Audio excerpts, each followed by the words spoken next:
this for ages. I thought I'd pick it up again now. I've got a bit more time on my hands now for various reasons, which I won't go into because it's boring. So I'm going to try and go back to doing a daily vlog. Whether people are going to watch it or not, fuck it. Because it's a strange thing, because on the one hand, you know, if you're doing videos and nobody's watching them, you feel the need to sort of defend it and go, oh, well, I don't do it for the views.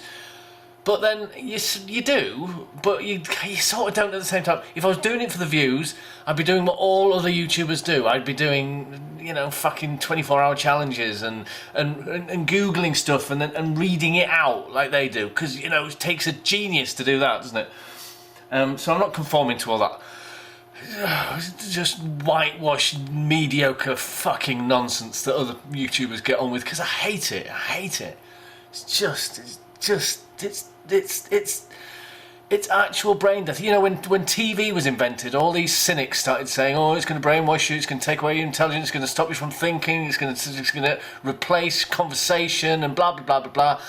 And it didn't really. TV was good because they put good stuff on and programs were regulated and everything, you know, it wasn't perfect, obviously, but everything had a place. It sort of had its place. It became something that was important. You know, people talked about what they saw on the television and they learned more about the world through the television. So that was fantastic. But now, I think it really is what people used to say about television, YouTube and that, which I'm now contributing to, is responsible for a lot of misinformation and people just not really doing anything with their lives, you know. So I thought I'd give it a go. I kind of lost my thread there. I was saying something before. I got lost on the YouTube thing. Yeah, defending my lack of views. You can't defend it. I'm not gonna. Oh no, I have defended it, I think. I've adequately done that. I've said I do it on the off chance that somebody might like what I do. I think that's the only thing you could like as a writer. That's what I do as a writer. It's probably why I'm 46 and I've not been noticed yet or successful as a writer in that sense. Although I've written my own thing, I've done my own project, which has taken up a lot of my time over the years.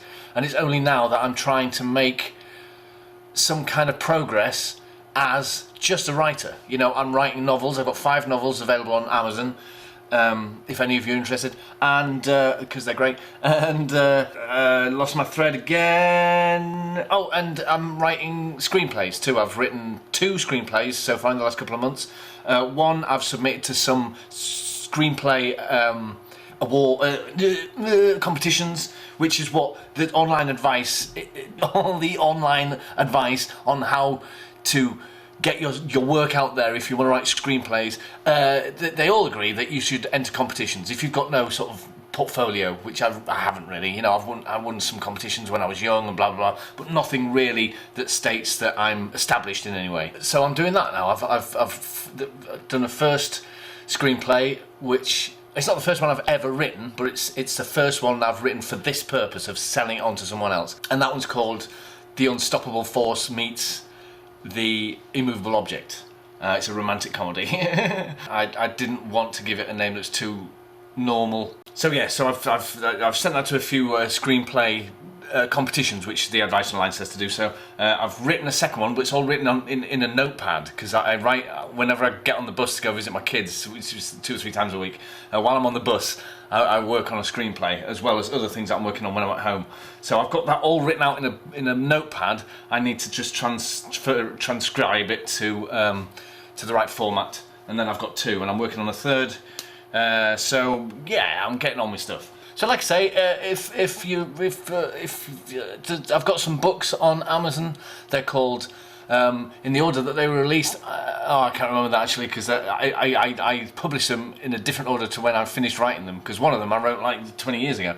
So there was I Lost the Game, which is my favourite one in a way, because it's the one I spent the most time on, and it's kind of like my version of Catch-22, which is my favourite novel, except instead of being set in a war, it's set in college. It was when I was studying drama at college in the early 1990s. And that's a comedy, and it's about everything. It's about life and loss and sex and tragedy and drama and elephants and everything, you know. And it actually is about elephants. So that's not just a joke. In a way, it talks about elephants. It talks about ironic process theory. So it's and The Game, which some of you might know about. I don't know, but you can look online. Everything else in the book I've invented. The game I didn't. But anyway, so there's that. There's a Dipsomaniac, which is about an alcoholic. There's 2 of a series of books that I'm writing. First one's called Groundhog Day meets Groundhog Day, and the second one's called Lost meets Planet of the Apes.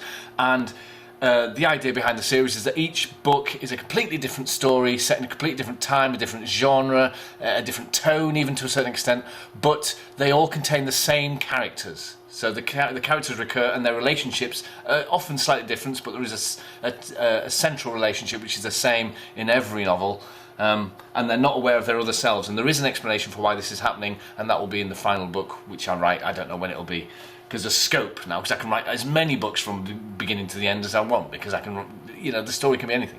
So there's that, and then what's the other one? Oh, the other one is... I think... It's still, what's going on there? The light's gone off, but it's still recording. Anyway, the last one is Oregon and Silvestri and the Thinking Man's Bible, and that's kind of like a Hitchhiker's Guide to the Galaxy type thing. I think it's still recording. I think the light's just gone off, although it is flashing red on the battery, so I think I'm about to go. So in that case, I'm about to go. Tune in next time. Bye.